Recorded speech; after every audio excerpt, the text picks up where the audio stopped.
Hope you had a wonderful day one yesterday. We had really good talks, AI, agents, quantum, and about the brain. I think we had a really nice fireside chat about the brain yesterday. That was really fun.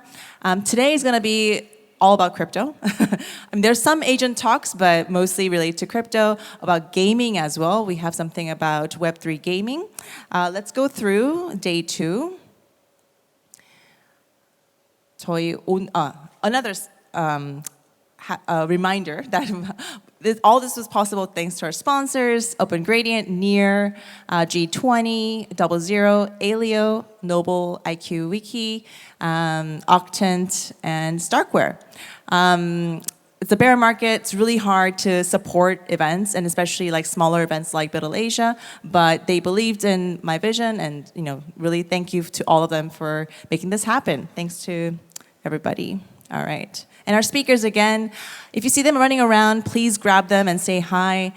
저희 비들 아시아는 좋은 점이 일단 연사들을 되게 쉽게 접근할 수 있다는 점이에요. 그래서 다 이렇게 왔다 갔다 하시면서 근처에 다 미팅하고 계시거나 서로 얘기하고 계시기 때문에 편하게 인사드리고 얘기 나누시게 되게 좋은 기회인 것 같습니다. 그래서 잘 얼굴 익히시고 다 좋은 대단한 분들이기 때문에 꼭 인사 나누시길 바랍니다.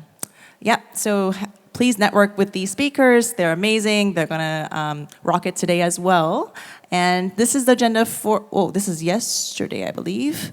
Yes, this is yesterday. We don't have the agenda for today, but I do want to stress that we're going to start with the stablecoin and RWA talks. It's going to be back to back in the morning, and then the afternoon we'll be continuing with privacy, some wallet talks, and then I'm really looking forward to the fireside chat with Gabby at YGG and Yatsio at Animoca Brands about Web3 gaming.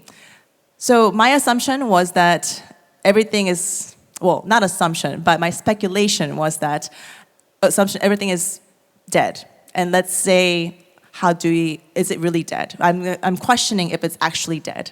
Like gaming, is it dead? DeFi, is it dead? Everything. But I feel like the talks today are gonna actually revive that and say, hey, it's not actually dead. And these are the things in the making. So I do wanna, counter question and really let's be critical, let's be educational, let's stay educated and inspired.